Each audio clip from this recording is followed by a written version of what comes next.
Yesu mwana Daudi. Yesu mwana Daudi. Yesu mwana Daudi.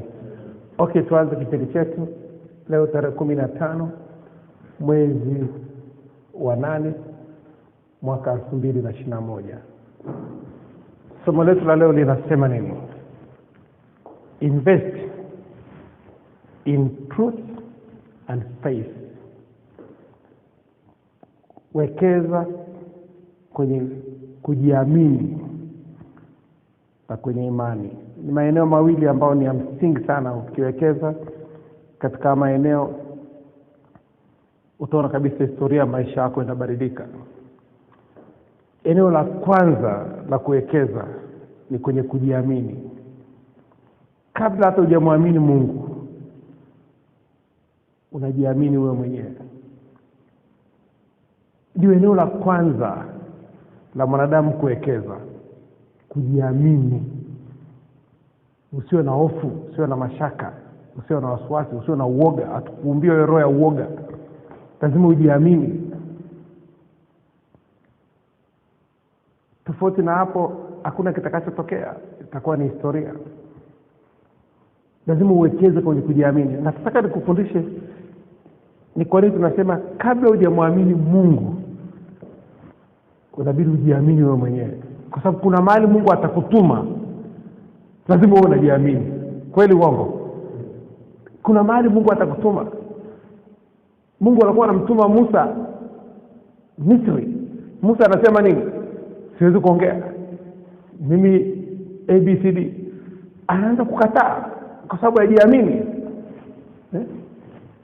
Sasa kabla hujamwamini Mungu, kwa sababu neno la Mungu linasema twende kwenye maandiko, lazima ujiamini. Hiyo ni hatua ya kwanza, hatua ya kwanza. Leo hii watu wengi hawajafanikiwa kwa sababu ya kutokujiamini. Hawafanyi vizuri kwa sababu ya kutokujiamini. Mungu anasema hatua ya kwanza ni wewe kujiamini. Waefeso sura ya 3 mstari wa 20. Waefeso sura ya 3 mstari wa 20. Kitu cha kwanza ambacho inatakiwa mwanadamu awekeze, anawekeza kwenye kujiamini yeye mwenyewe. Neno la Mungu linasema Waefeso sura ya 3 mstari wa 20, basi atukuzwe yeye awezaye kufanya mambo ya ajabu mno kuliko yote tuyaombayo na tuyawazayo, kwa kadri ya nguvu itendayo kazi ndani yetu. Kwa kadri ya nguvu itendayo kazi ndani yetu. Kuna nguvu inayotenda kazi ndani yetu ambayo Mungu alishatuwekea, ambayo inasababisha tujiamini. Kuna nguvu. Leo nikupe mfano mzuri tu. Ukimwangalia Danieli, hao vijana wanne wa Kiisraeli, Danieli, Shadrach, Meshach na Abednego, walikuwa wanajiamini. Kabla hawajamwamini Mungu, wao wenyewe walikuwa wanajiamini, kwa sababu walimwambia mfalme, hata kama Mungu atatuokoa, Mungu atabaki kuwa Mungu. Ile ni strong statement. Wangelimwambia Yesu maneno hayo, Yesu angelisema, "Ni kuona imani kubwa kama hii katika Israeli nzima." Tuko pamoja? Kwa sababu walikuwa wanajiamini wao wenyewe, hata kama Mungu atatokoa, Mungu atabaki kuwa Mungu. Ukija kwa Ayubu, changamoto zote Ayubu anaopitia, anasema mkombozi wangu yuko hai. Mabadiliko yangu yanafanya nini? Hata Ayubu anasema hata kama Mungu ataniua, nitaendelea kufanya nini? Kumwamini. Angelikuwa Yesu, Yesu angelisema si kuona imani kubwa kama katika Israeli nzima. Sasa lazima ifike mahali ujiulize, degree ya wewe kujiamini ni degree ngapi? Ngoja nikupe mfano mzuri. Brother, ukitaka kujua mtu anayejiamini, mtu yote anayejiamini kwenye maisha yake, nakupa huu ni mfano mzuri na mfano ambao uko hai na utumia mimi na watu waliofanikiwa wote wameutumia mfano. Huyu mtu anaanza biashara ndogo tu, alafu ile biashara anaipa muda wa kukua miaka 10, anaipa miaka 5, aishuki chini hapo, anaipa miaka 5, anaipa biashara ndogo tu, na kila siku unamuona pale, kila siku unamuona pale, kila siku unamuona pale, kwa sababu amenipa miaka 10 sitakuwa kama nilivyo leo. Amenipa miaka 5 sitakuwa kama nilivyo leo. Ile ni kujiamini. Leo sisi angalia tunafundisha mtu mmoja. kila siku. Tumetoa miaka 10 na kufundisha mtu mmoja. Huko ni kujiamini. Ni kujiamini. Viti viko vingapi hapa? Watu walioko hapa ni wangapi? Lakini ninapofundisha mimi nafundisha kama nafundisha study ina watu 120,000. Ni kujiamini. Najua tu iko siku. Nilivyoanza sivyo nilivyo leo. Nilipokuwa naongea mwanzo sivyo ninavyoongea leo. Kwa sababu nilipoanza kufundisha, nilipoanza kwenda barabarani, cha kwanza nilichosema, nitaongea pumba mpaka niongee mchele. Full stop. Nitaongea pumba mpaka niongee mchele. Kwa sababu najua mwaka wa kwanza, wa pili, sitakuwa naongea kama nilivyokuwa naongea mwaka wa kwanza. Sitakuwa naongea kama nilivyokuwa naongea mwaka wa pili. Sitakuwa naongea kama ninavyoongea mwaka wa tatu. Kila kitu kinabadilika. Hata mtoto anakuwa. Kweli uongo?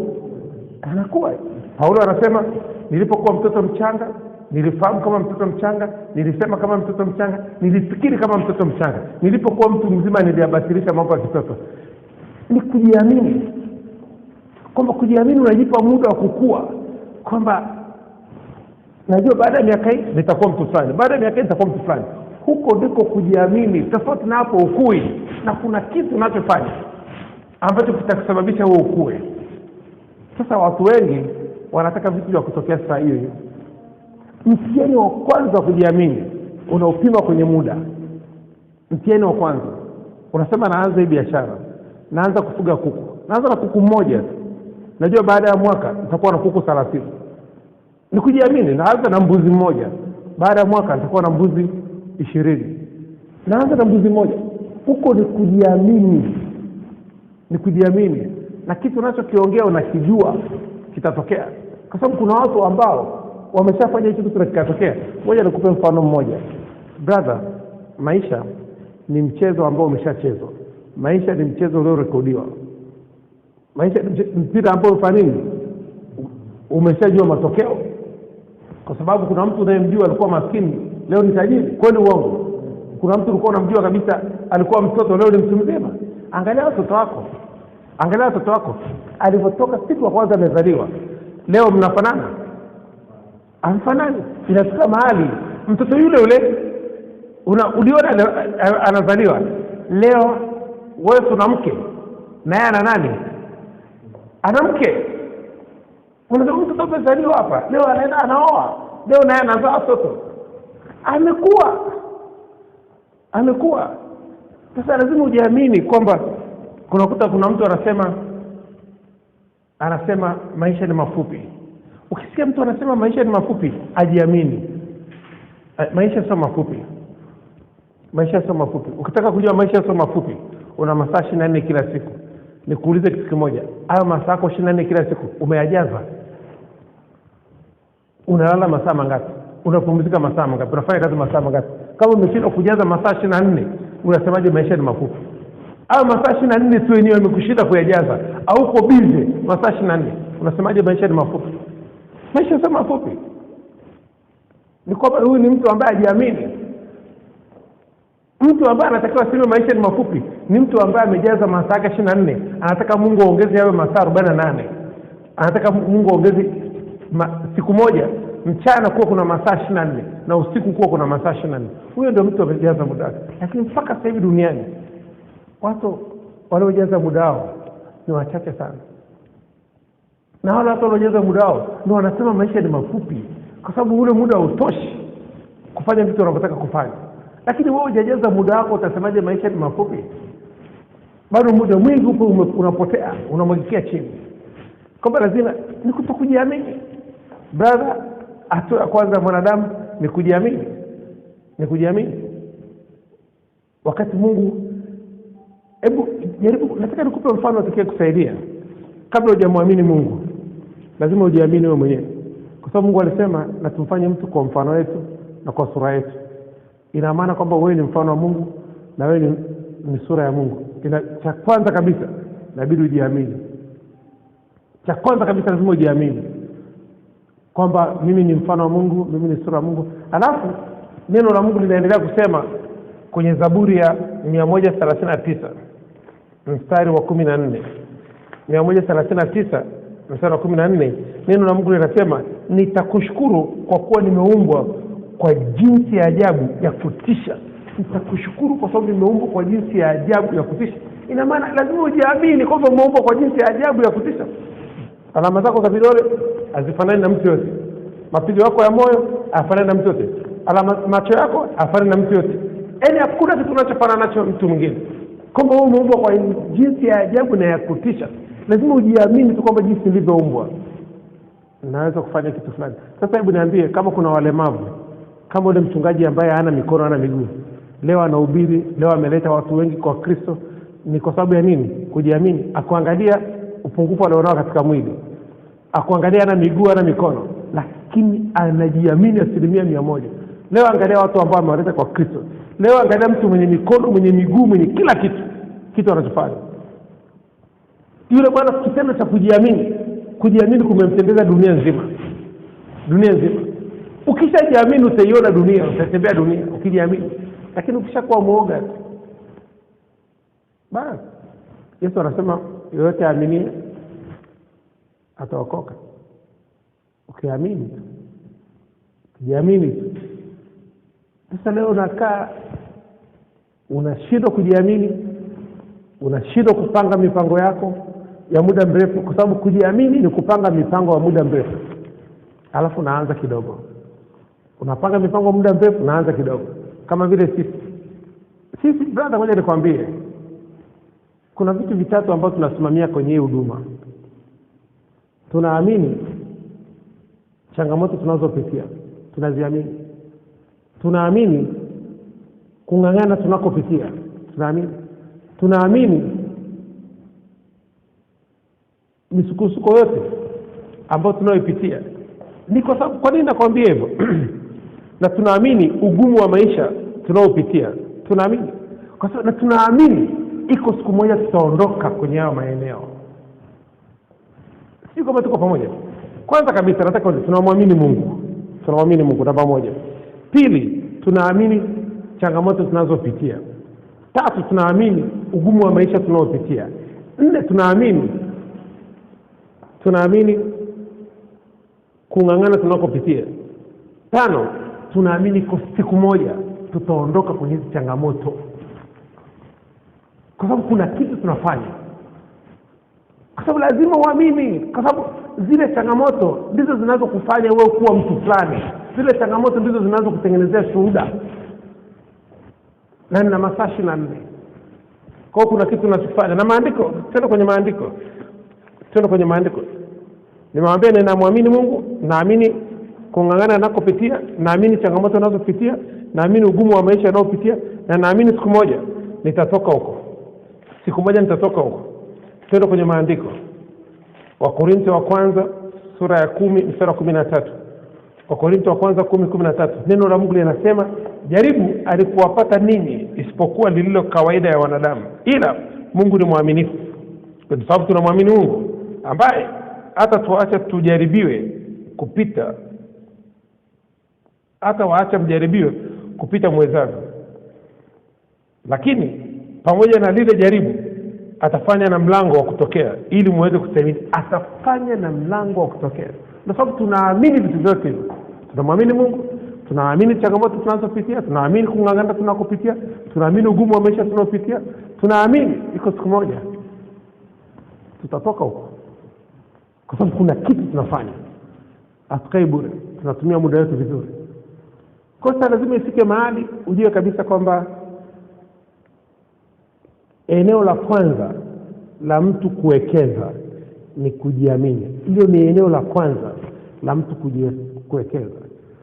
Na ni kwa nini tukasema ni eneo la kwanza? Eneo la kwanza sio kumwamini Mungu. Hapana, eneo la kwanza ni kujiamini wewe mwenyewe. Biblia inasema mpende jirani yako kama unavyopenda nini? Lazima upende kwanza nini? Nafsi yako. Mungu anakuambia pende na utaniaminije mimi wakati ujiamini wewe? Inawezekana kweli? Lazima ujiamini kwa Mungu anakuambia jiamini kwanza wewe. Na ni kwa nini tunasema eneo la kwanza ni kujiamini? Ni kuwekeza kwenye kujiamini. Nataka tuende kwenye maandiko. Tuende kwenye kitabu cha Joshua. Kitabu cha Joshua, kumbuka Joshua alikuwa na Musa safari nzima. Joshua amekaa na Musa miaka 40. Nataka uangalie eneo la kuwekeza kwenye kujiamini lilivyo namba 1. Joshua alikuwa ni mfanyakazi mzuri sana kwa Musa. Musa akampenda Joshua tangia akiwa mdogo, akaamua kufanya nini? Kukaa naye, akamfundisha kazi miaka 40. Mungu anamwambia Joshua, Musa amwekee Joshua mkono, ni miaka 40, amhamishie nguvu. Kazi zote Musa alizofanya, Joshua anazijua. Kazi zote ambazo Musa alifanya, Joshua anafanya nini? Anazijua. Sasa angalia, baada ya Musa kufa, Mungu anamwambia nini Joshua? Huu mzigo ni wote ubeba. Joshua ajiamini. Joshua afanya nini? Miaka 40 umekaa na Musa, leo unashindwa kujiamini. Anaambia Mungu, mimi kazi siwezi. Mungu akarudia mara 7, anamwambia Joshua, uwe hodari na moyo shujaa, nitakuwa pamoja nawe. Uwe hodari na moyo nini? Mara 7 kutokujiamini kwa Joshua na kukaa miaka 40 na Musa. Sasa ni kwa nini? Hiyo tabia alirithi kutoka kwa Musa. Hata Musa siku ya kwanza anaambiwa aende akaondoa na Waisraeli Misri, alimwambia Mungu kwamba yeye hawezi kuongea. Kweli uongo?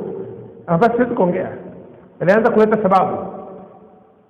Sasa angalia, alirithi kwa Musa. Na maana alipowekewa mkono, alichukua mpaka ile tabia ya Musa, mpaka ile kusema kwamba kutokujiamini kwa Musa. Alifanya nini?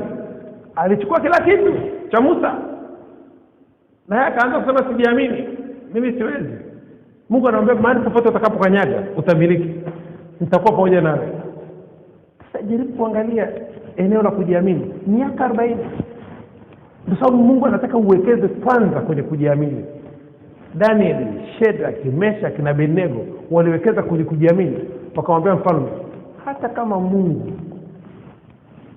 atatuokoa, Mungu atabaki kuwa Mungu. Atuli chakula chako na hatutaabudu sanamu yako. Full stop.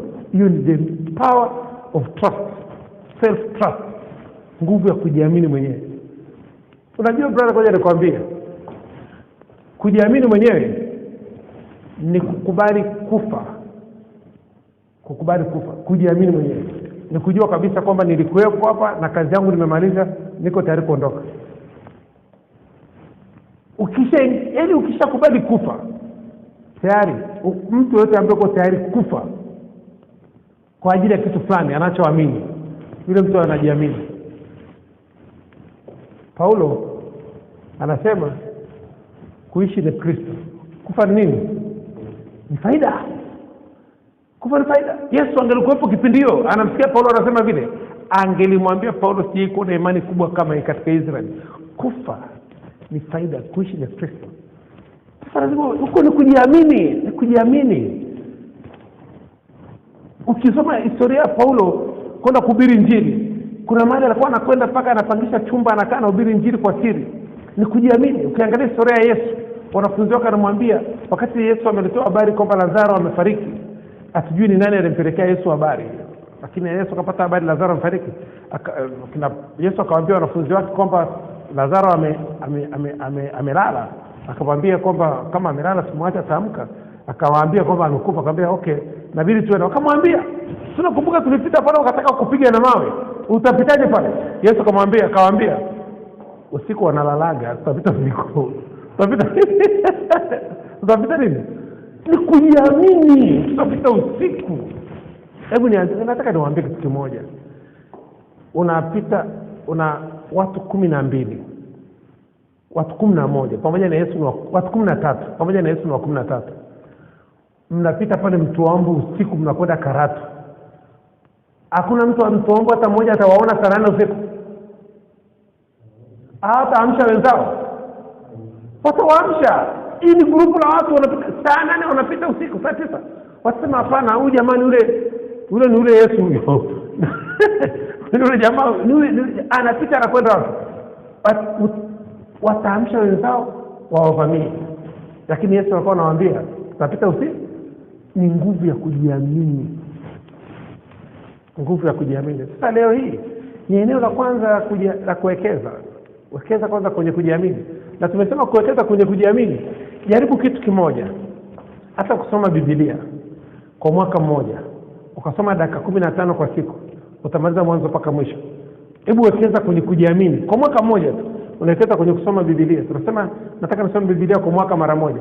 Utasoma kwa dakika 15 kila siku. Na neno lolote ambalo litagusa moyo wangu, litagusa maisha yangu, nitaliandika kwenye karatasi, kwenye daftari langu. Ni kama nataka maneno yote ya uponyaji, kama napitia changamoto ya kiafya, kwa sababu unapoanza kusoma Biblia, chunguza unapita kwenye changamoto gani. Kama unapita kwenye changamoto ya kiafya, maandiko yote yanayohusu uponyaji, ukiyakuta chukua, andika pembeni, yatoe kutoka kwenye Biblia. Yanakuwa sio. Kama unajua unapita kwenye changamoto ya kiuchumi, chukua maandiko yote ya mafanikio kwenye Biblia, andika. Unajua napita kwenye kiafya na changamoto kwenye uchumi na changamoto kwenye ndoa, andiko lote nitakalokuta na uhusiano mambo ya ndoa nitalichukua, nitaliandika. Unaanza kuandika, unasoma taratibu mpaka usimalize mwaka, zile changamoto zote zimeisha zote, kwa sababu una maandiko ya kusimamia na unayasoma kila siku. Baada ya kusoma dakika 15 unaanza kusoma yale maandiko ambayo, kutafakari yale maandiko ambayo umeyatoa kwenye Biblia, yanakuondoa kwenye changamoto, unaondoka kwenye magonjwa, unaondoka kwenye umaskini, unaondoka kwenye ujinga, unakuwa uko huru. Na Yesu akasema mtajua kweli na kweli itawaweka nini? Huru. Kweli ni neno la Mungu. Sasa kule ni kujiamini. Sasa mimi brother, nataka niwaambie kweli. Kiwango ninachojiamini mimi ni kikubwa sana. Nasijiamini ni kikubwa sana kwa sababu ninajua kabisa muda ninayetoa nitaanza kidogo. Natoa muda mrefu miaka 10, lakini naanza kidogo. Na najua miaka 10 itaisha. Tarehe 14 mwezi wa 4 mwaka kesho namaliza miaka 10 tangia nimeanza kufundisha barabarani. Tangia nimeanza kufundisha miaka 10, naingia kwenye biashara sasa. Namtumikia Mungu, kuna fanya biashara. Na nilitoa miaka 4 kuwa kanisani. Miaka 4 mfululizo kujifunza kanisani. Asubuhi ibada za asubuhi, ibada za mchana, ibada za jioni. Nilikuwa sikosi kanisani, nilikuwa kama panya wa kanisani. Nilikuwa sibanduki kanisani. Miaka 4 nataka nijue, nisome Biblia, nijue. Kwa sababu nilikuwa sienda kanisani miaka 27. Je, kwenda kanisani? Ukiwa na pesa, uhitaji imani. Ufunge na kuomba vitu vitokee. Uhitaji imani. Ukiwa na pesa unaandika check, vitu vinatokea. Sasa ndio uzuri, kwa sababu unaona matajiri wengi hawaamini kwa watu wanavyoomba vitu. No, matajiri wanaamini kwenye kufanya kazi. Kufanya kazi anapata hela, kupata hela anaandika check, vitu vinatokea. Sasa lazima ujue kabisa kwamba kuna eneo ambalo lazima ufike, ujue kabisa kwamba inabidi uanze kujiamini mwenyewe. Ukisema kitu, kitekeleza. Ukisema kitu, weka malengo ya muda mrefu. Mtu yote anayejiamini anaweka malengo ya muda mrefu. Watu wanaotengeneza rocket, smartphone, fax machine, magari, wanaweka malengo ya muda mrefu na vile vitu vimetokea. Juzi nilikuwa naambia vijana wangu hapa, nilikuwa nasikiliza kwenye mtandao bwana mmoja, mtu mzima, ana miaka 51, ameanza kujifunza biashara, kununua hisa na kuuza hisa. Unajua brother, ametoa miaka mingapi? Ana miaka 51. Na tangia ameanza kujifunza ana miezi 8. Amesema natoa miaka 10 mpaka 15 nitakuwa nimejua. Unasikia? Miaka mingapi? 10 mpaka 15 nitakuwa nimejua. Hebu niambie, miaka mingapi? 51. Umeona jinsi anavyojiamini? Brother, kuna ndio unaitwa kujifanya nini? Kujiamini. Na Mungu hata muone baba. Kwa sababu gani? Kuna watu kama kina Warren Buffett. Warren Buffett ana miaka 90. Charlie Munger ambaye ni partner wa Warren Buffett ana miaka 97. Wote wana trade stocks. Na Warren Buffett anaanza akiwa na miaka 16 mpaka leo ana miaka 90. Yule mwenzake anaanza akiwa na miaka 13 mpaka leo ana miaka 97. Mbona hawajafa? Mbona hajafanya nini? Kwa hiyo jamaa miaka 10, miaka 15 anaweka mbele. Ni kidogo. Brother, kuja nikwambie brother, hakuna kitu kizuri kama ukiwa na Yesu alafu una hela. Hakuna kitu kizuri kama hicho. Una Yesu na uko unafanya nini? Ufi brother, angalia kina David Oyedepo. Angalia hao watumishi wa Mungu. Unakufa unaenda wapi? Na unaenjoy maisha. Brother, kuja nikwambie, kifo kinaletwa kutokana na changamoto unazopitia. na kifo na changamoto zinazopitia zinasababisha unatenda nini? Dhambi. Na mshahara wa dhambi nini? Ni mauti. Sasa yule baba anatenda dhambi kwa shughuli gani? Anatenda dhambi kwa sababu gani? Kila kitu anacho. Ana Yesu, ana pesa. Dhambi kama anataka kutenda dhambi lazima akaitafute. Lazima akafanya nini? Akaitafute. Lakini kuna watu ambao dhambi zinawafuata kutokana na ugumu wa maisha wanaopitia. Na hakuna kitu wanachofanya. Dhambi zinawafuata kila siku. Kosa lazima, kwa sababu ukienda kwenye makanisa makubwa wewe kukuta tajiri anaanguka na mapepo, sana wa maskini tu anaanguka na mapepo. Kwa nini? Dhambi zinawafuata. Dhambi zinafuata watu ambao hawafikiri. Mtu anayefikiri dhambi mfuate. Hata shetani anamtesa mtu ambaye afikiri. Shetani anaogopa sana mtu anayefikiri. Anaogopa kwa sababu anajua huyu mtu sasa kana muda mrefu, anaachana, anajua anaenda kutafuta mtu ambaye anaweza kana muda mrefu. Kwa hiyo lazima ujitahidi uhakikishe unawekeza kwanza kwenye kujiamini. Utapungukiwa kwa sababu kila kitu unachokifanya unaweka malengo ya muda mrefu, alafu unaanza kidogo. Kwa sababu neno la Mungu linasema kwenye kitabu cha Ayubu 8 mstari wa 7. Ayubu 8 mstari wa 7, tutamshukuru Mungu kwa dakika chache. Lazima ujitahidi kuwekeza kwa na malengo ya muda mrefu. Ayubu 8 mstari wa 7, neno la Mungu linasema tena, ujapokuwa huo mwanzo wako ulikuwa ni mdogo, lakini mwisho wako ungeongezeka sana, ongezeka sana. Mwanzo wako unakuwa ni mdogo kwa sababu ulishaweka malengo ya muda mrefu, na mwanzo wako unakuwa ni mdogo, lakini mwisho wako ungeongezeka sana. Kumbuka tangu umeanza kutusikiliza sisi ama masomo yetu, hauko kama mwanzo. Imani huja kwa kusikia, jinsi unavyosikia ndivyo jinsi unaenda kupractice hivi vitu, unaenda kuviweka kwenye matendo. Utaona maisha yanabadilika. Jitahidi kuweka. Kwa sababu gani? Unajua brother, ngoja nikwambie kitu kimoja. Kama Mungu alimwambia Musa amwekee Joshua mkono, Joshua akachukua mpaka ule uoga wa Musa. Mpaka ule uoga wa nini? Kutokujiamini kwa nani?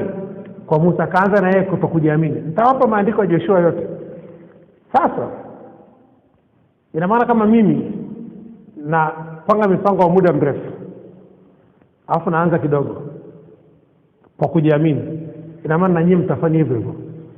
Na nyinyi mtakuwa mnapanga mipango wa muda mrefu na mnafanya nini? Mnajiamini. Kwanza umri wenu unaruhusu. Umri wenu unafanya nini? Unaruhusu mpango wa muda mrefu. Na ukaanza kidogo. Miaka 10 inakuja mbele, historia ya maisha yako imebadilika. Una uwezo wa kubadilisha dunia. Miaka 10 inakuja mbele. Na ni mtu mmoja kama Facebook atabadilisha dunia, YouTube kabadilisha dunia. Angalia Instagram, WhatsApp, unabadilisha dunia. Na una uwezo kubadilisha dunia. Una uwezo ni kwamba kupanga mipango ya muda mrefu, anza kidogo. Ukijiamini, Yesu anasema ukiamini mambo yote yanafanya nini? Yanawezekana. Kwa sababu eneo la kwanza la kuwekeza ni kwenye kujiamini. Unawekeza kwenye kujiamini. Umeamua kuondoka Arusha na kwenda Nairobi, unawekeza kwenye kujiamini. Unasema shida yote nitakayopata nitavumilia. Baada nilipoondoka mimi kwenda Marekani, nitawapa story yangu baadaye. Niwekeza eneo kubwa sana kwenye kujiamini kwa sababu no money, no English. Sijui Kiingereza na sina hela. Tulikuwa na nauli tu. Lakini nilijua nikikanyaga ile ardhi, hayo mengine nitajua mbele ya safari. Na kujiamini kwangu kulisababisha. Nasema ndipo ndege ilipokuwa inatua, unaona ndege inashuka chini, inashuka. Ndege wakati inatua unasikia ukiwa kwenye ndege, hata kama hujui Kiingereza, ni kama mtu anashuka kwenye mti. Tuko pamoja, unasikia? Nilikuwa nimekaa sisi ya dirishani, nilifungua ile sisi, nilipiga kelele. Nilipoangalia chini hivi, nilipoona ule mji, nilisema mwanaume ameingia mjini mara 3 kwa nguvu. Wazungu wanakaa wananiangalia jamaa kitani. Ndio ile wa Marekani ambaye labda alikuwa na akili kwa karibu na mimi, alijua huyu kijana, huyu mtoto amegundua American Dream. Watu wana chase nini?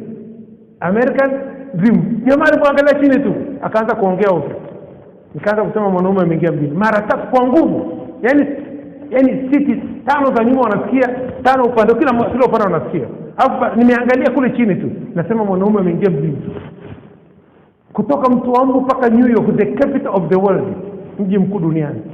Kutoka kijijini Mtwambu mpaka unaingia mji mkuu, na unakwenda pale unatoboa, unapata hela. Na ukitoka tu New York airport kuna bango kubwa limeandikwa, kama uwezi kutengeneza pesa New York, uwezi kutengeneza pesa mahali popote duniani. Sasa kama nimetengeneza pesa New York, huku tunaburuta hivi New York nimetoka na hela nyingi, dola milioni 2, huku naburuta brother.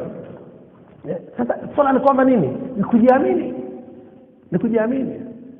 Kuna siku moja nilikuwa nampandishia Marekani, nimeshakaa mwaka mzima Kiingereza kimeshaanza kupanda kidogo, nampandishia Marekani.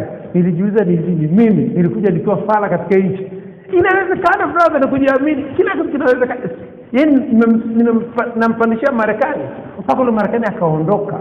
Nilimwambia yule Marekani, mimi nimetoka Afrika. Nikamwambia umetoka wapi? Akasema nimetoka Brooklyn. Kwa mfano nikuulize wewe umetoka wapi? Na wewe umetoka kwa Mrombo. Nikamwambia okay, sawa. Alafu mimi nakwambia mimi nimetoka Marekani. Hivi unajua ni maili ngapi kutoka Marekani mpaka hapa? Ni maili 7,000. Na wewe kutoka kwa Mrombo mpaka hapa ni kilomita ngapi? 30. Tuko pamoja? Ina maana ndani mwenye akili. Mimi nimetoka Marekani kuja kutafutia hela Tanzania, na wewe umetoka kwa Mrombo kuja kutafutia hela hapa. Umeweka meza yako unauzia vitu hapo. Nani mwenye akili? Mimi nimetoka mbali. Mimi nimepanda ndege, wewe panda hivi. Umeona tofauti? Sasa yule Marekani aliondoka, akaondoka akaniacha. Sasa lazima kujiamini. Ukichajiamini tu brother, ngoja nikupe mfano mwingine. Uje kuona mtu anatembea porini au Masai, anakutana na simba, anamwangalia yule simba machoni, anasimama anamwangalia hivi. Yule simba anaondoka. Yule simba anafanya nini? Anageuka anaondoka. Ni kufanya nini? Kujiamini. Ukigeuka ukakimbia, yule simba anajua ulikuwa na nia mbaya, anakufuata na kuua. Leo inafika mahali umeacha kuwekeza kwenye kujiamini. Unaona vitu ni vigumu, lakini watu wengine wanafanya. Kitu kile unachokiona kigumu, mtu mwingine anafanya nini? Anafanya. Kwa nini useme ni kigumu? Sasa ni kwamba weka mpango. Wewe sema hichi kitu nakipa miaka 3, nakipa miaka 5, nakipa miaka 10. Ukishakipa muda brother, hakuna mkate mgumu kwenye chai ya nini? Ya rangi. Hakuna. Kitawezekana. Kuna taratibu. Brother, naangalia ninavyojifunza mimi biashara, kununua ita na kuuza. Sio kitu rahisi. Muda leo upa. Yaani kitu nimejiwekea nifanye makosa 9,999. Nifanye makosa na jili nikosea 9,000. Jinsi ninavyokosea sana ndivyo ninavyojifunza. Jinsi ninapokosea ndivyo nafanya nini? Ninavyojifunza. Au jifunze kwa kufanikiwa. Biblia inasema siku ya kufanikiwa ufurahi, lakini siku ya mabaya ufanye nini? Fikiri. Siku ya mabaya ndio unajifunza. Huwezi kujifunza kwenye siku ya mazuri hata siku moja. Siku ya mazuri unavuta raha. Kwa jinsi ninavyokosea ndivyo jinsi ninavyojifunza. Na inabidi nikosee sana, nitengeneze makosa mengi sana kwenye kununua hisa na kuuza hisa, ili nijue kwamba na nikikosea napata muda mwingi wa kutafakari kile kitu.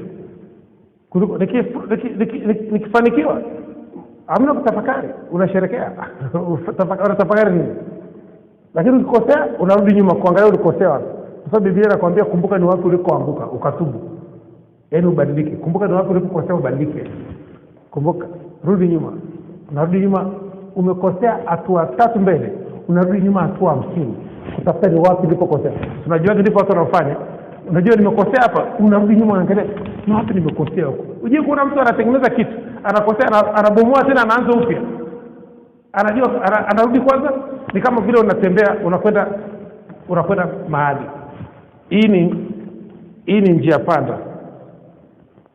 Kuna njia inaelekea huko, kuna njia umefika hapa, ukakosea ukajikuta umefika hapa. Ulikuwa unatakiwa uende huko. Na hapa katikati hakuna njia. Sinabidi urudi hapa. Hapo ndio uende wapi? Ndio jinsi ilivyo. Lazima urudi nyuma. Urudi nyuma pale ulikoanzia. Afu uende hiyo direction nyingine. Sasa watu wengi wako tayari. Na Biblia inasema misingi ikiharibika, mwenye yake atafanya nini? Mwenye yake atarudi nyuma. Ajue ni wapi alipokosea. Atarudi nyuma ili aanze tena upya. Biblia inasema mwenye haki wangu ataishi kwa imani. na roho yake kisasita sina fana. Usisite wakati unajua umeshakosa, rudi nyuma, nenda kaanze huko, rudi njia pana, kaanze huko, umeshakosa. Sasa mtu anasema huku ni mbali, nitarudije huku ni mbali namna hii, nitarudije? Mtu anaweza kujiuliza nitarudije, mbona ni mbali sana? Mwingine anaamua kubaki huko, mwingine anaamua kutafuta njia ni kupotea moja kwa moja. Kwa hiyo lazima ujitahidi uwekeze kwenye kujiamini. Hilo ni eneo la msingi sana. Tumshukuru Mungu dakika moja alafu tuendelee na somo letu. Baba Jehova, katika jina la uweza la Yesu Kristo Nazareth. Baba Jehova, katika jina la uweza la Yesu Kristo Nazareth. Baba Jehova, katika jina la uweza la Yesu Kristo Nazareth. Mtakatifu, mtakatifu, mtakatifu Mungu wa Bwana Yesu Kristo, Baba mtukufu, Mungu wa Abraham, Isaka na Yakobo, Mungu wa wanafunzi wote wa Kingdom Business Club duniani. Baba Jehova, tunasema asante. Mungu wa kila mtu mwenye pumzi, kila mtu mwenye mwili, na msifu Bwana katika jina la uweza la Yesu Kristo Nazareth. Roho Mtakatifu, tunasema asante kwa upendo wako, asante kwa nguvu zako, asante kwa hekima yako ndio kukuliko hekima zote.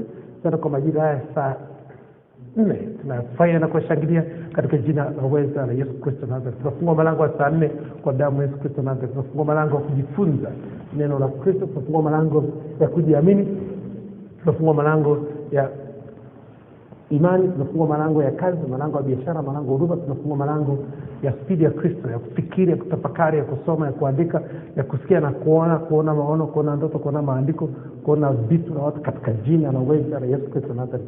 Roho Mtakatifu, tunasema asante kwa kutuamsha asubuhi ya leo, asante kwa kutupa akili ya Kristo, asante kwa kutusamea maovu yetu, asante kwa kutuponya magonjwa yetu. Roho Mtakatifu, tunakaribisha katika majira saa 4 mpaka saa 5 huo mwalimu wetu, utuonyeshe njia zako, tufundishe mapito yako. Karibu Roho Mtakatifu, katika jina la uweza la Yesu Kristo Nazareth. Tunaomba na kushukuru. Haleluya. Amen. Tuendelee na somo letu. Wekeza kwenye kujiamini. Hilo ni neno ambalo tunataka ni la msingi sana. Na sasa hivi kila kitu kimerahisishwa. Nataka nikupe urahisi ambao umeletwa na Yesu. Yesu alisema, wewe fikiria kina Daniel, kina Shadrach, kina Meshach, kina Abednego waliwekeza kwenye kujiamini wakati hata Roho Mtakatifu alikuwa hajamwagwa duniani. Roho Mtakatifu alikuwa hajamwagwa duniani, lakini wale jamaa waliweza kujiwekeza kwenye kujiamini. Ukiangalia Petro wakati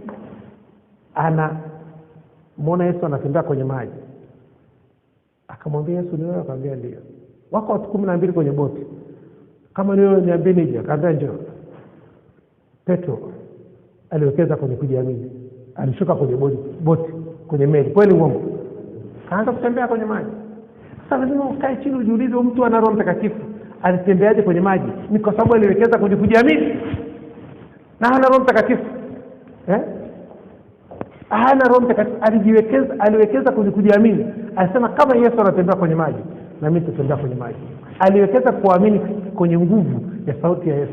Unajua brother, ngoja nikwambie, Mungu akikuita, kama Mungu anatembea kwenye maji, akikwambia shuka, wewe umeshakuwa Mungu tayari kama yeye. Utazama. Tuko pamoja? Ni Mungu amekuita, ukawekeza kwenye kujiamini kwamba hii ni sauti ya Mungu na Mungu anatembea kwenye maji. Unafikiri kwamba wewe utazama? Hapana, kwa sababu kilichosababisha Mungu akatembea kwenye maji ndio kitakachosababisha wewe kutembea kwenye nini? Kwa sababu yeye ndiye amekuita. Labda nikuulize kitu kimoja. Leo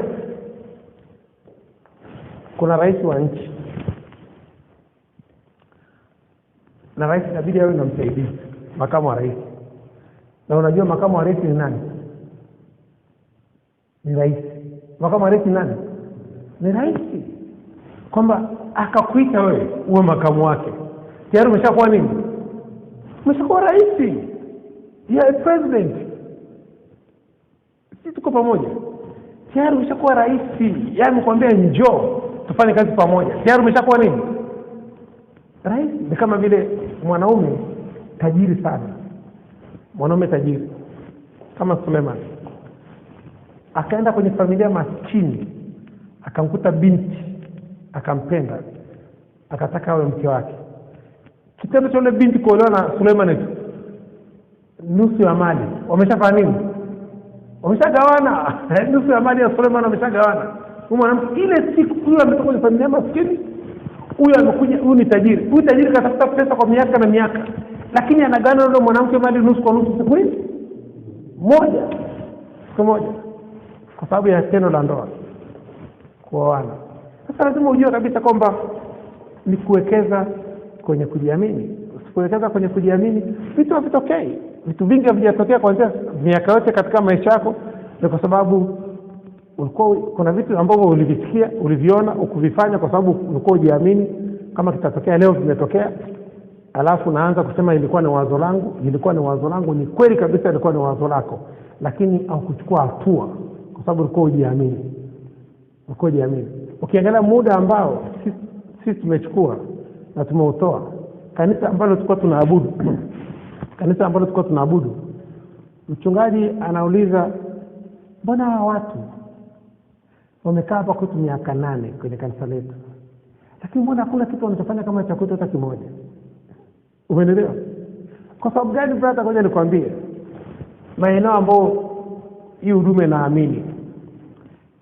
Tunaamini kwanza kabisa, tumesema tunaamini kwenye changamoto tunazopitia, tunaamini kwenye ugumu wa maisha tunaopitia, tunamwamini Mungu, tunaamini kwenye kung'ang'ana tunakopitia, na tunajua kwa siku moja tutatoboa, tutatoka kwenye ile eneo, tutakwenda kwenye eneo lingine. Namba 2, tunaamini kwenye kutengeneza future, sio kwenye kushindana. Kwenye kutengeneza nini? Future, sio kushindana. Leo tukifungua huduma kama kanisa ambalo tulikuwa tunaabudu, ina maana sisi tulienda barabarani miaka 3 kupeleka watu kwenye ile kanisa. Ina maana wale watu ambao tumepeleka kwenye ile kanisa, tunataka tuwatoe kwenye ile kanisa tuwalete kwetu. Uko ni kufanya nini? Ni kushindana. Atuamini kwenye kushindana. Hata siku moja. Sisi tunaamini kwenye kutengeneza future, kutengeneza kitu kipya. Atuamini kwenye ushindani. Hata siku moja. Kwa sababu ukiingia kwenye ushindani, bado naanza kutenda dhambi nyingi mno. Sisi tunaamini kutengeneza nini? Future, create a future. Kutengeneza future, kutengeneza kitu kipya. Na ni sababu unaona sisi tumetoa muda mrefu, miaka 14 tumetoa. Ni kwa sababu tunatengeneza future. Tunatengeneza kitu kingine kipya. Leo hatuna mpinzani kwenye hii huduma, haina mpinzani kwa sababu sisi hatujakopi kwenye kanisa lolote, kwenye huduma ya mtu yoyote. Tunatengeneza future, kitu kipya. Na utaona kabisa watu wataanza kumtumikia Mungu. Kwa sababu watu wengi wamtumikia Mungu kwa sababu wajui Mungu analipaje. Sasa mtu utakapoonesha Mungu anavyolipa, wataanza kumtumikia Mungu. Watakwenda kwenye kazi za kijamii, watakuja kwenye mitandao ya kifedha iliyoko kwenye internet, watajilipa fedha zao. Na tukishawafundisha jinsi ya kujilipa, wanaanza kumtumikia Mungu. Unaenda kwa watoto yatima, unaenda kwa wajane, unaenda kwa wazee, unaenda hospitalini, unaenda magereza, unaenda kutunza mazingira, unaenda kwenye kazi zote kwa watoto mtaani, unaenda kufanya kazi za kijamii, unagusa maisha ya mtu. Kila risali moja unamchaji Mungu kiwango cha fedha. Alafu unakuja kwenye mitandao ya kijamii unajilipa. Na unaweza ukafungua smartphone yako ukiwa pale eneo la tukio, ukawasha, ukaingia kwenye forex, ukajilipa hela yako. Hapo ukajilipa hela yako. Ndio kitu ambacho tunakuja na kitu kipya. Asije hapa kwa kutegemea sadaka. Hata siku moja. Na tusiye kuchukua sadaka, tusiye kuhubiri sadaka. Kwa sababu tukihubiri sadaka, ina maana tunaingia kwenye ushindani. Tunaanza kuingia kwenye nini? Kwenye ushindani. Kwanza kuhubiri sadaka, kuhubiri mafungu ya 10. Sisi fungu la 10 tunalohubiri ni fungu la 10 la nini? La muda. Na tunahubiri toa fungu la 10 la muda, kamtumikie Mungu. Ndio fungu la 10 tunao. Sadaka tunayohubiri sisi, sadaka ya nini? Ya muda. Toa muda wako kama sadaka. Mungu anamwambia Daudi, mwanangu nipe moyo wako. Macho yako yapendezwe na njia zangu. Toa moyo wako kwa Mungu. Toa muda wako kwa Mungu. Mahali moyo wako ulipo ndiko muda wako ulipo. Mahali moyo wako ulipo ndiko muda wako ulipo. Ukiangalia kama una mwanamke unampenda na moyo wako uko kwa yule mwanamke na muda wako uko wapi? Pale, kwa sababu muda wako unamuwaza yeye. Full stop. Ndio mahali moyo wako ulipo. Kwa sababu Yesu akasema weka hazina yako mbinguni. Kama hazina yako iko mbinguni, na ndiko muda wako ulipo. Muda wako uko mbinguni. Na maana muda wako unamtumikia Mungu.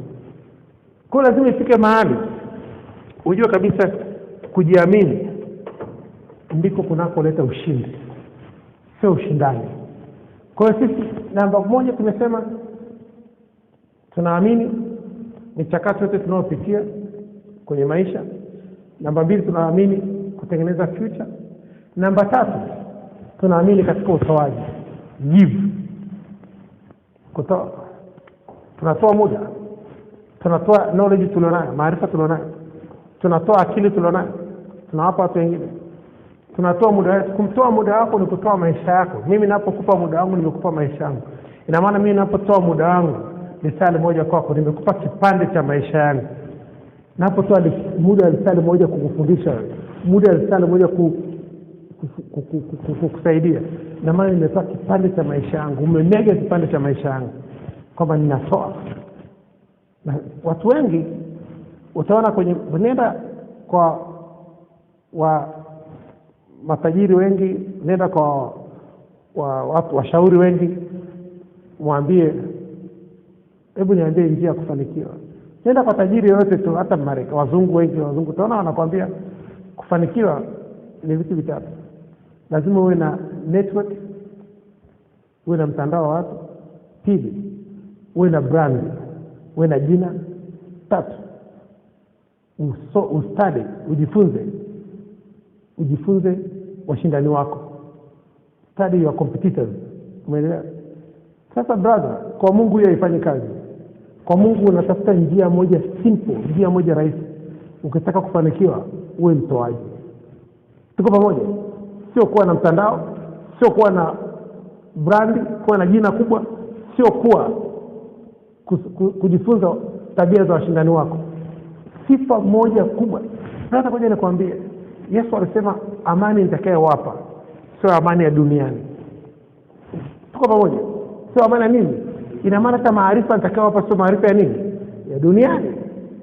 Techniques nitakazowapa sio techniques za nini? Za duniani, za mbinguni. Sasa anakuambia siri ya mafanikio ni kutoa. Ni kutoa. Na anapenda watu wanaotoa kwa moyo mkunjufu. Anapenda watu wanaotoa kwa sababu gani? Mtu anapoamua kutoa muda wake kwa ajili ya kumtumikia Mungu, Yesu anasema bali utafuteni kwanza ufalme wa Mungu na haki yake na mengine yote mtazidishiwa. Sasa ukikubali kutoa muda wako, mengine utayaona. Sasa angalia, sisi tumesema namba moja tunaamini mchakato wa maisha tunaopitia. Namba mbili tunaamini kutengeneza future. Namba tatu tunaamini kwenye kutoa muda wetu. Tunaamini kwenye kutoa muda. Hilo ni eneo kubwa tunaloamini kwenye kutoa muda, kwa sababu muda tunao kila siku. Tunapewa masaa 24 kila siku, lakini sina pesa kila siku, sina vitu vya kutoa kila siku, lakini naamini kwenye kutoa muda. Watumishi wa Mungu wote wanaoona wakubwa duniani walikuwa maskini siku moja, leo ni mabilionea. Kwa nini? Walitoa muda. Hawakuwa na hela kutoa fungu la 10, hawakuwa na hela kutoa sadaka, walitoa muda kama sadaka, kutoa muda kama fungu la 10. Leo ni mabilionea. Abraham alitoa nini? Muda wake. Alimpenda Mungu, akaweka imani yake kwa Mungu. Abraham akawa bilionea. Sasa lazima ujiulize, wewe ulichonacho cha kutoa nini? Ni muda, kwa sababu ndio unaopewa kila siku. Huwezi kukosa muda, utakosa pesa lakini huwezi kukosa muda. Kwa sababu lazima uwekeze, ujifunze uwekeze kwenye kuamini kwamba nikitoa muda wangu wa miaka 3 kutumikia Mungu, historia ya maisha yangu itabadilika. Baada kwanza niwaambie kitu kimoja. Wakati niliamua kutoa muda wangu kwenda kanisani, leo ndio sababu nafundisha, leo niko hapa. Kwa sababu nilitoa muda wangu. Nilichonacho leo ni kwa sababu kutoa muda. Chochote utakachokipa muda utakijua. Na mimi malengo yangu ni makubwa. Mimi sikuenda kanisani kama washirika wengine hata siku moja. Mimi nilienda kanisani nikiwa mtu tofauti kabisa. Sikuenda kanisani kama washirika wengine, kwa sababu mimi kanisani nilikuwa najifunza kila kitu kidogo mchungaji anachokifanya. Na nilikuwa nakaa karibu sana na mchungaji na kumuuliza maswali mengi sana, kutaka kujua tu hii huduma kwa nini imefika hapo nilipofika, kwa nini imekuwa huduma ya kwanza duniani kufanya vizuri. Na muuliza mchungaji, ananiambia sababu sikuenda kanisani mimi brother kwa sababu ya ili niende mbinguni. Hapana, sikuenda kanisani ili niende mbinguni. No. Nienda kanisani ili nibaki hapa, nimtumikie Mungu wapi? Hapa duniani. Sikuenda kanisani ili kwa sababu ya kwenda mbinguni. Mimi nilikwenda kanisani ili nibaki hapa duniani, niweze kumtumikia Mungu hapa duniani. Sio swala la kwenda mbinguni. Nienda kanisani ili nifundishwe kumpenda Mungu, na kumpenda Mungu ni kumtumikia Mungu. Kwa hiyo lazima ujue kabisa kwamba lengo lako la kwenda kanisani, lengo lako la kujifunza mambo ya Mungu ni ili ubaki hapa umtumikie Mungu. ufanye kazi ya Mungu. Tuko pamoja? Kosa eneo la kuwekeza kwenye kujiamini ndio kitu ambacho tunakiangalia siku ya leo. Tofauti na hapo ni ngumu. Hata tukuambie nini, hakuna kitakachotokea. Hata tukufundishe nini, hakuna kitakachotokea, kwa sababu huyu mtu hajiamini. Kwa sababu tutakutuma mahali utaenda. Nakumbuka kuna mwanafunzi wetu mmoja, mke wake alikuwa ananiambia alimtuma mume wake, sasa kijana ni mwanafunzi wetu, mume wake aingie kwenye jengo la NCCF pale Kaloleni. Kuna kitu alimtuma pale. Ndio jamaa hakuweza kuingia kule ndani. Tunzima kabisa, wewe sio ni mume wa mtu, hakuweza kuingia. Kwa nini? Hajiamini. Hebu niambie, kuna jengo tu, kwa nini watu hapo wanafika hapa nje wanaona kumechorwa msalaba kule na maneno tuliyoandika kule nje, wanaogopa kuingia? Ni kwa sababu kutofanya nini? Kujiamini. Kuna mtu anaona duka zuri, hawezi kuingia, anaongea mgawa mzuri, kuna hoteli ya kitalii imejengwa karibia na kwao, jirani kabisa na kwao, lakini hajawahi kuingia kule. Tukuta kujiamini. Siku moja pale New York, kwenye mahali nilipo mimi, biashara yangu lipo, ukuta wangu mimi huu umeshikana na theater moja kubwa sana maarufu. Ukuta wangu huu hapa umeshikana na ile theater.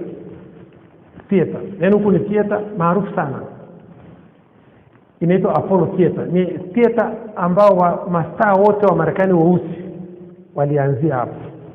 Yaani sasa unayemuona Marekani mweusi kwanza kina Michael Jackson na kina nani walianza kuperform pale. Umeelewa? Yaani siku ya audition, siku ya wameitwa watu ambao wana vipawa, inafanyikaga pale, wanakuja watu weusi pale, wanakuja wanachaguliwa pale na mapromota na nini, ndio wanaenda kuchukulia kwenda kwenye kuimba, kwenda kwenye movie, kwenda kwenye michezo mbalimbali, wanaanzia pale. Umeelewa? Lakini nimekaa pale miaka 12. Sije kuingia kwenye ile theater kwa muda wa miaka 10. Na kila siku kuna kitu kinafanyika kwenye ile theater. Wanakuja watu maarufu pale kwenye ile theater ambao ni wageni rasmi au wanaokuja kuperform kama watu ambao wanakuja kusupport ile theater. Yaani unaona Michael Jackson anakuja kuimba pale, anakuja ili watu waje, zile hela zinazopatikana achukue yeye. Ile theater inafanya nini? Inachukua ile theater kwa sababu wamekumbuka. Kwa mfano wewe uende kwenye shule ambayo umesoma, uende ukajenga madarasa. Umeelewa eh? Sasa wanakwenda pale kwa ajili ya kusupport nini? Ile theater. Ili ifike, kwa sababu ni theater watu wote maarufu. Iwe ni kama kumbukumbu, kama sehemu ya makumbusho. Basi mimi niko pale nafanya biashara yangu pale mpaka saa 8 usiku, saa 9 usiku. Maonyesho wanamaliza show zao. Sio kuingia kwenye theater. Ni kwa nini? Nilikuwa sijiamini. Siku moja nilikuja nikaingia. Alafu wale wafanyakazi wako kwenye theater wanakuja kununua movie kwangu. Wananipa ticket za kuingia wapi? Za bure, zile za complimentary, sababu wewe ni jirani. Mimi nikiwa dukani kwangu nasikia wanapoimba kule kwenye theater, nasikia kelele zote za kwenye theater, lakini sije kuingia. Ni kutokufanya nini? Kujiamini. Na unapewa ticket ya bure. Nikajiuliza ni kitu gani kwa kinafanya nisiingie kwenye theater. Siku nilipoingia sikutaka kuingia, kila nikipewa ticket ya bure. Siku nilipotangaza pale kwamba anakuja star fulani, na mwahi kumuona manager wa ile theater. Na manager vipi leo atuingie kipindi? Anaambia nakuletea tiketi.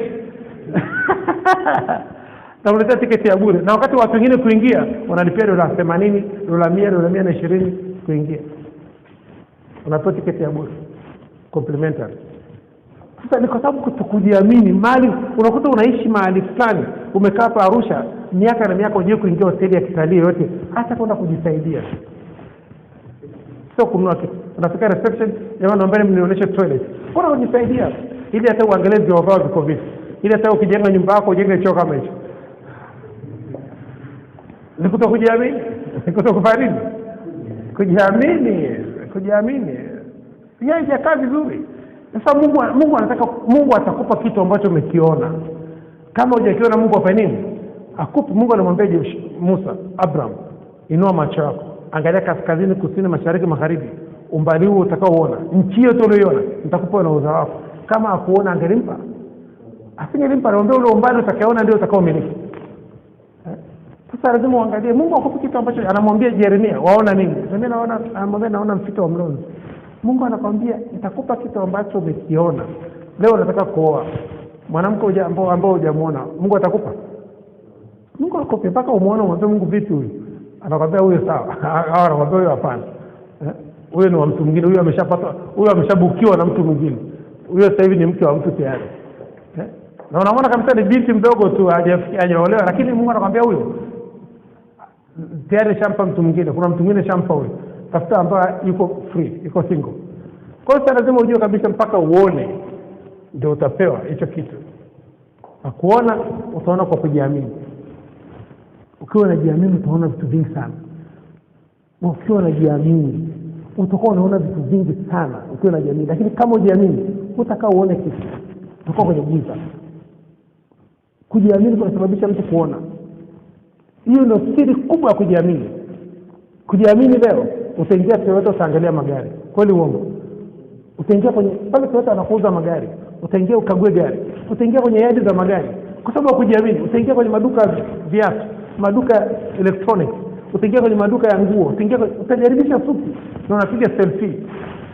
Unawaambia hii nitavaa siku moja, itakuwa mali yangu. Na kweli itakuwa nini? Kwa sababu umeona ni kujiamini. Kujiamini. Sasa unakuta ujiamini. Na Mungu anaangalia watu wanaojiamini kama kina Shadraka, Meshaki na Abednego. Anaangalia kina Daniel. Anaangalia watu wanaojiamini. Yesu anaangalia mtu anayejiamini kama Petro, anayethubutu kushuka kwenye maji. Kwa nini Yesu alimwambia Petro, Petro, nimeombea imani yako ili isitindike. Utakapoongoka uimarishe nini? Ndugu zako. Ni kwa nini? Kwa sababu Petro alikuwa anajiamini. Petro alikuwa kielelezo wa Yesu. Kila kitu alikuwa anamuuliza Yesu. Hakuna mtu mwingine alikuwa anasubutu kumfuata Yesu kumuuliza maswali ya ajabu. Petro alimuuliza Yesu kila swali la kijinga, anataka kujua. Kila swali alikuwa anamuuliza mpaka inafika mahali Yesu anamwambia Petro, toka kaa nyuma yangu shetani. Ni kwa sababu maswali yanakuwa ni mengi. Yesu anataka kufikiri kitu hichi, Petro anakuja analeta hichi. Ni kujiamini. Angalia mtoto wote anayejiamini kwenye familia yuko karibu sana na baba yake. Kweli uongo? Kwa sababu gani? Yule mtoto baba yake anamchapa. Aimalizi, anaenda kule nje analia. Amalizi dakika 15 ameshakuja pale yuko na baba yake tena. Na sasa hivi mtu anataka kufanya nini? Kumpiga. Huyo amesharudi tena yuko na baba yake. Yuko amekaa naye karibu, labda anamwambia dadi nikakuleteni. Nimwambia mama kutengenezea kahawa. Kwa sababu anajiamini. Mtoto mwingine akipigwa namna hiyo, anakaa kwa nje siku nzima, kila kimwona baba yake anafanya nini? Hata akisikia honi ya gari anafanya nini? Anakimbia, anajificha. Lakini yule unaona mtoto anapigwa na baba yake, lakini amaliza dakika 15 akishamaliza hasira zake kulia, huyo amerudi tena hapo. Amekaa na baba yake. Anaambia baba anakuja na madaftari ya shuleni. Anaambia baba nisaidie homework. Nisaidie hapa sikijui. Anaanza yani haogopi kwa sababu anajiamini. Anajiamini na sasa ametoka kupiga. Sasa leo hii kama hujiamini ndugu yangu, ni ngumu kutoka hapo vipi? Mimi nataka uchukue mfano wa mtoto tu anayejiamini. Anapigwa na mama yake, achukue muda mrefu amerudi tena hapo. Yuko naye. Anapigwa na baba yake, achukue muda mrefu. Akishaenda kulia huko nje akimaliza anarudi yuko naye. Anakuja na madaftari ya shuleni, anakuja na kitu ambacho baba yake alimwaahidi. Anaambia baba usiniambie utaletea kitu fulani. Mmoja leta. Wote kwa sababu anajiamini. Kwa hiyo lazima uondoke kwenye uoga. Muda wangu umeisha kipindi cha kwanza, tutakwenda kipindi cha pili. Kwa hiyo tunachokiangalia siku ya leo ni kuwekeza kwenye kujiamini. Na ukishawekeza kwenye kujiamini, eneo la imani ni la muhimu sana. Kwa sababu ukishajiamini unaenda kwenye matendo. Ukishajiamini unaenda imani, isipokuwa na matendo imekufa kwenye nafsi ya mtu. Kwa hiyo unawekeza kwenye maeneo, na mtu yote ambaye ameshasikia kwenye kuwekeza kwenye kujiamini, lazima ana imani kubwa sana. Ana imani kubwa sana. Najua kitu kitatokea. Kwa muda wa miaka fulani kitatokea. Mungu anasema siku moja kwangu ni miaka 1000 na siku moja kwako ni miaka 10. Kwamba kila kitu utakacho wekeza kwa miaka 10. Ukiamua kuwekeza kwenye fikiri kwa miaka 10. Ukiamua kuwekeza kwenye kusoma miaka 10. Ukiamua kuwekeza kwenye biashara fanya miaka 10. Ile biashara tena inakuwa. Tofauti na hapo vitu vitokee. jipime na marais wanaoingia madarakani. Miaka ya kwanza, miaka mitano ya kwanza wamefanya nini na wao wamefanya nini? Miaka mitano ya pili wamefanya nini na wao wamefanya nini? Baada ya hapo na wewe ni rais wa kampuni yako. Ni rais wa nini? Wa kampuni yako. Tayari una kampuni, miaka 10 na kampuni. Wewe umeanza kuuza nyanya sokoni. Huyu ni rais ameingia madarakani. Umeanza kuuza nyanya sokoni. Huyu rais anaanza kampeni na wewe unaanza kuandika mchakato wako wa biashara. Anaapishwa kuwa rais. Ni mwaka huu wa kwanza. Unahesabu miaka 5 mbele. Unajua akimaliza wakati anamaliza anaitwa rais mstaafu. Wewe ni rais ambao umeingia madarakani wa kampuni yako. Miaka 10 lazima uwe rais wa kampuni. Mtu yote ataanza kuuza nyanya kwa miaka 10 lazima awe rais wa ile kampuni. Ile kampuni ambayo amekusudia. Miaka 10 lazima uwe rais wa kampuni yako. Leo kuna rais wa Coca-Cola. Umeshamsikia rais wa Coca-Cola? Kuna rais wa Pepsi. Kuna marais wa huduma mbalimbali. Anaitwa president wa huduma fulani. Rais wa kampuni fulani. Sasa leo lazima ujue kabisa kwamba huyu rais wakati anaitwa mstaafu, mimi nitakuwa naitwa rais aliyoko madarakani. Sitaitwa mstaafu. Rais wa kampuni yangu. Rais wa huduma yangu. Very simple. Ni kujiamini. Kujiamini utakuwa rais wa kampuni yako, utakuwa. Kujiamini utakuwa dokta na hospitali yako, utakuwa. Ukiamini utakuwa mwalimu na shule yako, utakuwa. Ni kujiamini. Na unaanza kidogo. Unajipa miaka 10. Kwa mfano mwalimu yote ambaye ameenda kuajiriwa kwa ajili ya kufundisha. Mwalimu wote akikaa kwenye shule yoyote miaka 10 ana uwezo wa kwenda kuanzisha shule yake mwenyewe. Kweli uongo? Ana uwezo. Watoto wako mtaani wengi wanazaliwa, mitaa iko mingi. Nenda sehemu ambapo shule ziko mbali, unajua mtaa shule iko mbali. Fungua shule hapo karibu. Wazazi watakuletea nini? Watoto. Fungua shule karibu, anza kufundisha bure chekechea mwaka kwanza wa pili wa tatu, unatoa miaka 3 bado kufundisha. Wala watoto anapofikia shule kwenda shule nzuri unampeleka darasa la kwanza. Shule nyingine. Hivyo unampeleka. Siku ya siku unashangaa wakati umefungua shule ya kweli sasa, umesharegister. Wala walimu, wala wazazi wanatoa tena wala watoto wapi? Kule wanarudisha wapi? Kwako. Wanaanza kwa sababu wanajua wewe ndio unawekea msingi wala watoto. Wewe ndio unaweka msingi kwa wala watoto. Kwamba lazima ujue kabisa kwamba eneo la kuwekeza kwenye kujiamini ni ukubwa sana. Neno kubwa sana. Tumesema unawekeza kwenye kujiamini wewe mwenyewe kabla hujamwamini Mungu. Kwanza unajiwekeza wewe mwenyewe. Sababu Mungu hataki watu ambao hawajiamini. Tuko pamoja? Daniel, Shadraka, Meshaki na Abednego walijiwekeza kwa nini? Walimwambia mfalme, hatutakula chakula chako hata tutaabudu sanamu yako. Hata kama Mungu atatuua, Mungu atabaki kwa nini? Hata kama Mungu atatuokoa. Yoshua amekaa na Musa miaka 40. Hajiamini. Mara 7 Mungu anamwambia utakuwa hodari. Kuwa hodari na moshi shujaa. Ni kwa nini? Kwa miaka 40. Na ameshawekewa mkono miaka 40. Ni kutokujiamini. Musa mwenyewe anaambiwa nenda kaondoe wana wa Israeli. Hajiamini. Sema siwezi kuongea, natafuta sababu. Mungu anasema kuna nguvu inayotenda kazi ndani yetu. Gideoni anaambiwa wewe ni shujaa, hajiamini. Asema siwezi kuwa shujaa mimi. Sasa lazima ukae chini uangalie eneo la kwanza la mwanadamu kuwekeza ndiko kujiamini. Kabla ya vitu vingine vyote. Biblia inasema mpende jirani yako kama unavyopenda nafsi yako. Kwamba lazima ujiamini wewe mwenyewe kwanza ndio utaweza kumwamini mtu mwingine. Ukijiamini wewe mwenyewe kwanza ndio utamwamini Mungu. Sasa Mungu atakutuma mahali kama alivyomtuma Musa. Akamwambia nenda kaondoa wa Israeli Misri. Musa alikuwa hajiamini. Atamwamini Mungu. Kana anamwambia Mungu mimi siwezi kuongea.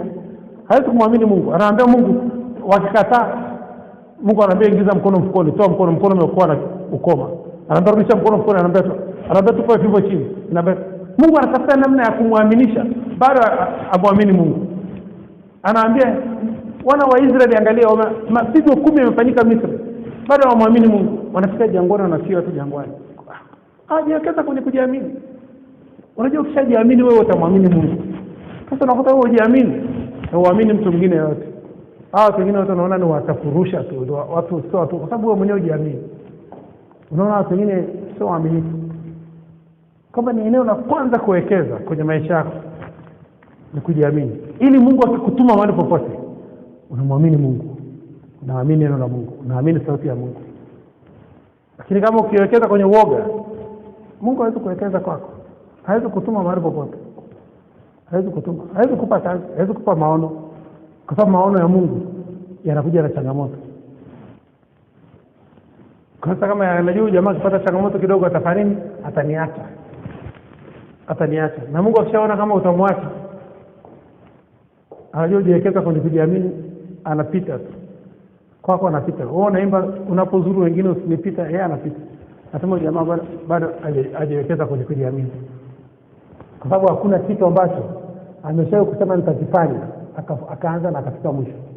Hakuna. Kila kitu akifanya anafika katikati anakata tamaa, anaona asifanye. Alafu watu wengine wanaendelea. Ni kama unaenda kupanda mlima Kilimanjaro, unapata changamoto kidogo njiani, unarudia hapo. Wakati wengine ambao umekuja nao wanafanya nini? Wanaendelea na safari. Kumbe changamoto ilikuwa ni ya muda mfupi tu ya kushtua tu. Kama hii safari utaimaliza. Wewe unaamua kurudia njiani, wenzako wanaendelea. Na mmetoka safari moja. Unaenda kukaa hotelini, unakuta wanaenda siku 7, wanarudi, wanakuta wamekaa hotelini. Hamna kitu kufanya. Sasa nakuuliza umetoka Marekani mpaka hapa, uje ukaa hotelini. Na kule kwetu kuna hoteli nzuri kuliko hizo huko. Umekuja hapa kupanda mlima, lakini umefika umepata changamoto kidogo. Lakini mzungu akipata changamoto, anarudishwa chini, anapelekwa hospitali, anapata nguvu, anarudi mlimani. Anarudi wapi? Anasema mimi nimetoka maili 7,000 kutoka New York, siwezi gani nikarudi nyumbani sijapanda mlima. Kwa sababu nimejiandaa kule kwetu zaidi ya miaka 3. Nimekusanya hela miaka 6 ya kuja Tanzania. Leo nakuja kurudia njiani. Anasema hata nikafie mlimani. Akisema hata nikafie mlimani, Mungu anampeleka na anarudi salama. Sasa kwa sababu ya kujiamini. Mlimani kule ni hatari. Watu wanaambia utakufa. Ukisema ukipewa kile cheti, ile risiti ya kulipia mgeni kupanda mlima, ukisoma huko nyuma kuna vitu kama 9 vimeandikwa kule nyuma. Ukisoma kule nyuma, na magaidi hawaruhusiwi kumpa mgeni ile risiti asome, hawaruhusiwi. Mgeni akisoma apande mlima. Kwa sababu imeandikwa ni hatari. Unaweza kupoteza maisha. Vitu chungu zima vimeandikwa kule nyuma. Nayo risiti moja hapa naweza nikawatafutia nikawaonyesha mkasoma. Kwa sababu mimi nimepanda ule mlima. Ukipa mgeni ile risiti akasoma kule nyuma, apande ule mlima. Umeona watu wanaochoma chanjo, inabidi usaini. Ukisoma ile karatasi ya chanjo, hutakubali kuchanja. Ukisoma na lugha ile andiko pale ni ngumu. Ni wanasheria tu wanajua kusoma. Sasa wanaambia tumeitoa X, sign hapa, andika jina lako hapo. Unaambia nenda kupata chanjo. Hakuna kitu umesoma. Lakini umeshasaini kila kitu. Ukisoma tu ile karatasi, hutakubali kuchanja. Kwa sababu wameandika ukweli kwamba kitu hiki kina madhara, ni majaribio. Anything can happen. Chochote kinaweza kufanya nini? Kitokea. Kwamba ni kama vile unapaki gari mahali, wanakuambia park on your own risk.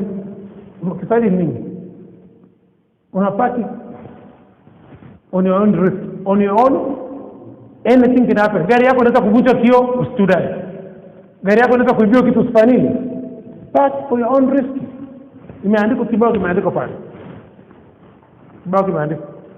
Kwa hiyo sasa kuna vitu ambavyo unafanya, na hata ukienda kwenye chanjo, kama unajiamini, hata kama ina madhara yote, yale madhara kushika.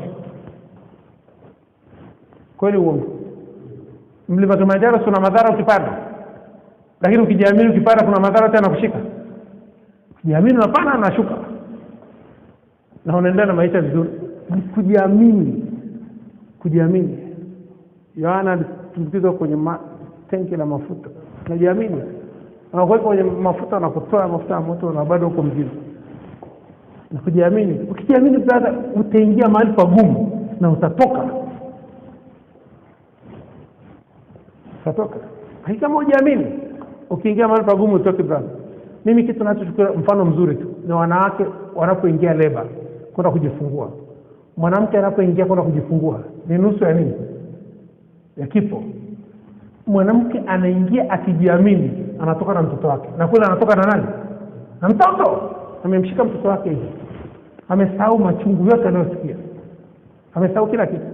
Ni kujiamini kwamba nikiingia leba natoka na mtoto wangu. Na wako ambao sasa ameshafanya ultrasound, ameshajua mtoto ni wa jinsia gani, basi anajiamini kwamba na mtoto wangu wa kike na mtoto wangu wa kiume, full stop. Kwa lazima ujiamini. Ni eneo ambalo tunaliangalia siku ya leo. Kwa fahamu tutaishia hapo. Tutamshukuru Mungu dakika chache, alafu tuendelee na kipindi chetu cha pili. Asanteni kwa kumsikiliza. Mungu awabariki. Baba Jehova, katika jina la uweza la Yesu Kristo wa Nazareth. Baba Jehova, katika jina la uweza la Yesu Kristo wa Nazareth. Baba Jehova, katika jina la uweza la Yesu Kristo wa Nazareth.